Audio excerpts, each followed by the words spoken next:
दुधावरची साय. लेखक य.गो. जोशी. माझ्या घरचीच गोष्ट मी सांगणार आहे, पण तीच सांगताना मला थोडे बावचळल्यासारखे वाटते आहे. कारण पुष्कळ वेळा माझा असा अनुभव आहे की खऱ्या घडलेल्या गोष्टी जरी मी कुणाला सांगितल्या तरी तर्क, तंत्र आणि मानसशास्त्र यांच्या कुऱ्हाकोयत्यांनी या गोष्टी तशा घडणे अशक्य आहे असे काही जण बिनतोड रीतीने सिद्ध करून देतात.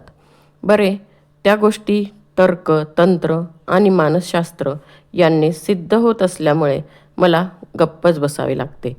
मी मनात म्हणे, काय तर्कशास्त्राची अजब जादू आहे. खऱ्या गोष्टीही त्यामुळे चक्क खोट्या ठरतात. मला मानसशास्त्र वगैरे अजिबात कळत नव्हते, म्हणूनच मी ते इतरांना कळते असे गृहीत धरीत असे. मग ते स्वतःच्या प्रौढीकरिता शास्त्रांचा सदसद्विवेक दुरुपयोग तरी करीत नसतील, प्रेक्षकांकडून टाळ्या मिळविण्याकरिता तरी टवाळी नसेल का? भांग गांजा पिऊन जी नशा करतात तसलीच त्यांना कसली तरी नशा चढली असेल. काहीतरी गोष्ट लिहावी या विचारात असताना वरील विचार माझ्या मनात घुमत होते. बाहेर आकाश गुदमरलेले होते. ढगांचा गडगडाटही मधून ऐकायला येईल. रस्त्यावरील धूळही सोसाट्याने उडत होती. पाला पाचोळाही त्या धुळीच्या विमानात बसून प्रवास करीत होता. रस्त्यावरची रहदारी ही अत्यंत तुरळक अशीच झाली होती. इतक्यात पुन्हा एकदा आकाशात गडगडाट झाला. विजेनेही त्यातच चमक मारली आणि धाड धाड असा गारांचा पाऊस सुरू झाला. उडणारी धूळ आणि तो पाऊस यांची मध्यंतरी भेट होऊन ती खाली येत होती. त्यामुळे एक प्रकारचा उन्मत्त वासही सुटला. पाऊस आल्यामुळे आजूबाजूच्या घरांच्या खिडक्या, दारे खाडखाड लावली गेली. काही मुले वडीलधाऱ्या माणसांची नजर चुकून गारा गोळा करण्याकरिता वळचणीला पागोळ्यांच्या आड उभी होती. पावसाच्या धारा झपाट्याने खाली येत होत्या. गाईच्या आचळातून दूध काढावे तसे मला वाटत होते ते. आकाशगाईच्या आचळातून दूध पाणी पृथ्वीच्या चरवीत सांडत होते. सर्वत्र फेसाळलेल्या पाण्याची सततधार सुटली होती. दूध काढताना गाईने लाथ झाडावी किंवा कान फडफडावेत त्याप्रमाणे सोसाट्याचा वारा मधून या अचाट गोदोहनाला अडथळा आणत होता. गोदोहनाच्या वेळेला वासराने मध्ये आचळाला तोंड लावण्याचा प्रयत्न करीत जिभल्या चाटाव्यात त्याप्रमाणे उंच झाडे वरच्यावरच पावसाची धार चाटीत होती. इतक्यात भयंकर गडगडाट झाला.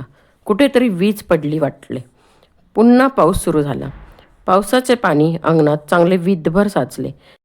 त्या साचलेल्या पाण्याच्या पृष्ठभागावर पाण्याच्या थेंबाच्या सरींनीच पाऊस वाजंत्री वाजवीत होता. काय व्हायचे होते तेच होत होते आणि मी काहीतरी मनातल्या मनात कल्पनातरंग करीत बसलो होतो. सृष्टीचे खेळणे चालले होते. मी त्यावर कल्पना करीत होतो. पण माझ्याही घरात आज एक खेळ होणार होता. काहीतरी विषयीची वीज आज माझ्या घरात चमकणार होती. पुन्हा एकदा बाहेर वीज कडाडली आणि त्याच वेळी घरात माझी आई ओरडली, शांत, कार्टे, आहेस तरी कुठे? इतका वेळ पावसात गारा वेचून परकराच्या उच्यात काही गारा घेऊन शांती चोरासारखी दरवाजाच्या आडोशाला उभी होती. आईला चोरून पावसात खेळली, गारा खाल्ल्या, वेचल्या, पावसाने केस भिजले, परकर भिजला. शांते, कार्टे, आहेस तरी कुठं? पुन्हा आई ओरडली. तशी थरथर कापत शांती पटकन घरात शिरली. पावसात भिजल्याने तिला हुडहुडी भरली होती आणि आई रागावेल या भीतीनेही ती कापत होती आणि अशा स्थितीतही जमा केलेली एक गार तिने तोंडात टाकली. शांती तशा स्थितीत घरात शिरली, पण आईला तिचे चाहूल लागली नव्हती. आई घरातूनच तशीच ओरडत ओटीवर आली. अरे, तू तरी पाहिलीस का तिला? कुठं गेली कुणास ठाऊक? तोच शांती आईच्या दृष्टीस पडली. आईने शांतीकडे रागाने पाहिले, मात्र ती जास्तच घाबरली. तिने आपल्या परकराचा हातात धरलेला सोगा सोडून दिला. वेचून आणलेल्या बहुतेक गारांचे पाणी झालेच होते. कार्टे, माझा डोळा चुकून पावसात मरायला गेलीस का? शांती माझ्या बहिणीची मुलगी. तिला आज 9वे वर्ष लागले होते आणि तिच्या आईला म्हणजे माझ्या बहिणीला मरून 8 वर्ष झाली होती. शांतीच्या बाळणपणाकरिता म्हणून ती आमच्याकडे आली. ती परत घरी न जाता परलोकातच गेली. तेव्हापासून शांती आमच्याकडे होती. ती माझ्या आईला म्हणजे तिच्या आजीला आईच म्हणे. पोरगी मोठी गुणाची आणि खोडकर होती. भयंकर अवखळ. सकाळपासून रात्रीपर्यंत 2-4 जिन्सांची पडझड तिच्या हातून झाली नाही असा दिवसच विरळा. आईही तिच्यावर खूप संतापत असे. आई तिच्याशी नेहमी त्यागानेच वागे. तिचे आपले एकच पालुपद. माझी पोरगी मरून गेली व तिची कार्टी राहिली आहे मला छळायला. मागं मनुष्य किती खोटं बोलत असतो प्रत्येक वेळी. आईने हा छळ आपण होऊन मागे लावून घेतला होता. शांतीचे वडील तिला आपल्या घरी घेऊन जायला तयार होते, पण आई कुठं पाठवायला तयार नव्हती. नको ग बाई, माझ्या पोरीची आठवण, मी नाही तिकडे पाठविणार. काय कार्टीला मला छळायचं ते छळू घेऊ दे. माझ्या पोरीचं माझ्या हातून काही कमी झालं असेल ते ती आता फेडून घेते आहे शांतीच्या रूपानं. कार्टे, माझा डोळा चुकून पावसात कशाला गेली होतीस मरायला? शांती थरथर कापत म्हणाली. पुन्हा नाही जाणार. दरवेळेला कार्टे तुझं हे असं आहे. गधडे, उद्या आजारी पडून मेलीस. आईच बोलत होती असे. मग काय म्हणायचे? जसे मांजरीचे दात तिच्या पिल्लांना बोचत नाहीत, त्याचप्रमाणे आईचे अपशब्द पोरांचे आशीर्वाद असतात. काय ग, आणि ते दुधाचं पातेलं कोणी सांडलं? माझ्या हातून पडलं. पण कार्टे, हात कशाला लावायला गेली होतीस त्याला? तू स्वयंपाकघरात नव्हतीस. मांजर खाईल म्हणून मी परकरानं उचलून ठेवायला गेले कपाटात. ते पडलं माझ्या हातून. बरं तर बरं, माझं नशीबच बरं, अंगावर सांडून भाजून मेली नाहीस. आईचे उद्गार. शांतीने ओळखले आता माराशिवाय आपली सुटका नाही. तिने अगोदरच रडायला सुरुवात केली. तसा आईलाही चेव आला. कार्टे, मी मारायच्या अगोदरच रडतेस का? थांब. हो, मग मारतेस तुला तर मग. आई उठली. तिने दोरी घेतली. ये पाहू कार्टे इकडे. शांती समोर आली. आईने तिचे हात धरले. बाहेर पुन्हा वीज कडाडली. कडाड लख्खन प्रकाश, पुन्हा आवाज आणि पाऊस. आई, मारू नको ग. का? बाहेर पाऊस पडत आहे. सटवे, मग कशाला गेली होतीस पावसात? गारा वेचायला. मी तुझ्याकरताच आणणार होते गारा गोळा करून. कार्टे, आईने हात उगारला. का कुणास ठाऊक. शांती थोडी धीट बनली आणि थोड्याशा हुकमी स्वरात आईला म्हणाली, आई नको ग मारू मला. आता पहा, केविलवानं तोंड कार्टीचं. हिला पाहिलं की माझं पित्त खवळतं. कार्टी आली तीच आपल्या आईच्या मुळावर आली.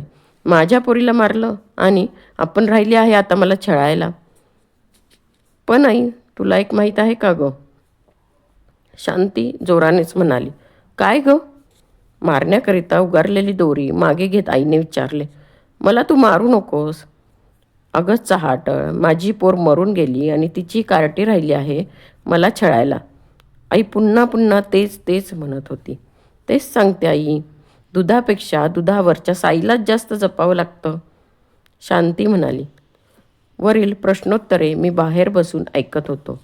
दुधापेक्षा दुधावरच्या साईलाच जास्त जपावं लागतं? कोण कोण सांगते आहे हे? शांती, 9 वर्षांची चिमुरडी. कोण म्हणेल हे कसे शक्य आहे? पण मीच विचार करतो आहे की हे कसे शक्य आहे.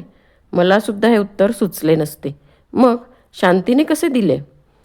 डोक्यावरचे केस कुरवाळीत असता माझ्या मनात विचार आला.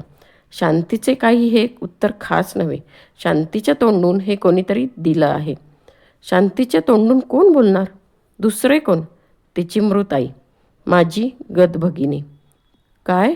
माझी बहीण बोलली? कुठे आसपास आहे का आता? मी शोधत दृष्टीने सगळीकडे टेहळू लागलो. बाहेर पाऊस पडत असल्यामुळे घरातही काळोख दाटला. मी सर्वत्र न्याहाळून पाही आणि शेवटी समाधानाकरिता शांतीच्या तोंडाकडे पाही. तिच्या डोळ्यात मला आज काहीतरी नवीनच तेज दिसत होते. तो मात्र माझ्या कल्पनेचा भास असेल कदाचित. माझ्या मनाचे अद्याप समाधान झाले नव्हते. मी ओटीवर आलो आणि ओटीवरच्या खांबाला टेकून समोर पाहू लागलो. पाऊस पडत होता. साचलेले पाणी उसळत होते. आकाशाच्या पोटात गुरगुरल्याप्रमाणे मधून आवाज होत होता. माझ्या अंतःकरणातही तशी स्थिती होती. म्हणूनच की काय, ते समोरचे दृश्य पाहून मला कसले तरी समाधान वाटत होते. इतक्यात एकदम 550 आसूड एकदम वाजावेत अशा आवाजात सुरुवात होऊन वीज कडाडली आणि अशी सरपटणाऱ्या सर्पाप्रमाणे तेजाने चकाकत सर्रकन माझ्या डोळ्यासमोरून ती नाहीशी झाली. मी उघड्या डोळ्यांनी ते पाहत होतो.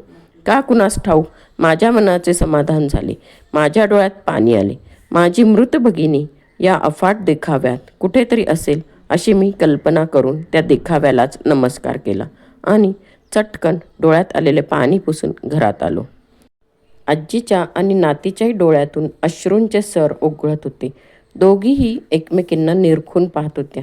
इतक्यात डबडबलेल्या आवाजात शांतीचा मुका घेत आई म्हणाली, माझी दुधावरची सायती.